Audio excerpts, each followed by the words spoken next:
Hi, I'm Bill O'Reilly. Thanks for watching the first show in 2013. Happy New Year. President Obama's true agenda emerges. That is the subject of this evening's Talking Points memo. You may have noticed the factor has not covered the fiscal debate very much. Not going to use that cliche. Not going to say it. That's because it was a fake crisis, as the Wall Street Journal says today in its lead editorial. The deal Congress struck last night could have been done last August. But the politicians in both parties wanted to posture, setting up phony scenarios for their own personal aggrandizement. So here's what's really going on.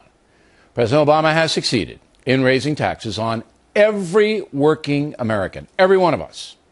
Those who are doing well will now pay close to 50% of their income to the feds.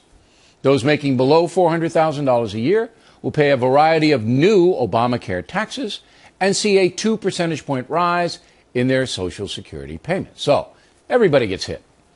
If you invest, you'll be paying about 9 percentage points more in capital gains and dividends tax.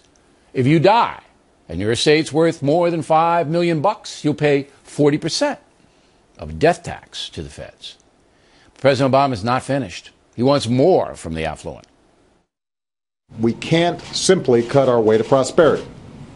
Cutting spending has to go hand in hand with further reforms to our tax code so that the wealthiest corporations and individuals can't take advantage of loopholes and deductions that aren't available to most Americans. Ooh, there's no question now, no question, that the American people have voted for a president who wants to redistribute income. He's not going to stop. The socialist tenet where central government takes and gives as it pleases. That will have many unintended consequences, beginning with the economy. If the higher tax rates slow business in the USA, then President Obama's second term will be a disaster. Also, it's now clear that Mr. Obama doesn't much care about federal spending. You simply don't run up deficits of more than $1 trillion a year, even with all this new revenue. Even with that, you don't run up those deficits if you're concerned about fiscal responsibility. Clearly, the president has not offered any meaningful spending cuts or entitlement reform. And after 4 years, he has not offered any solutions to the crushing $16 trillion debt. Now, in the past, that would have sunk an incumbent president, not today. Talking Points believes Mr. Obama won the election largely on emotion. Millions of voters supported him because Mitt Romney didn't really run his campaign with any urgency or emotional appeal, while Mr. Obama promised working Americans stuff. So now we're all in the same lifeboat. President Obama is going to take as much money as he can from successful people and dole it out.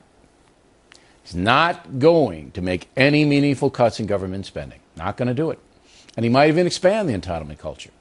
I believe this will lead to economic disaster for the country. But as always, I could be wrong. And that's a memo. Now the top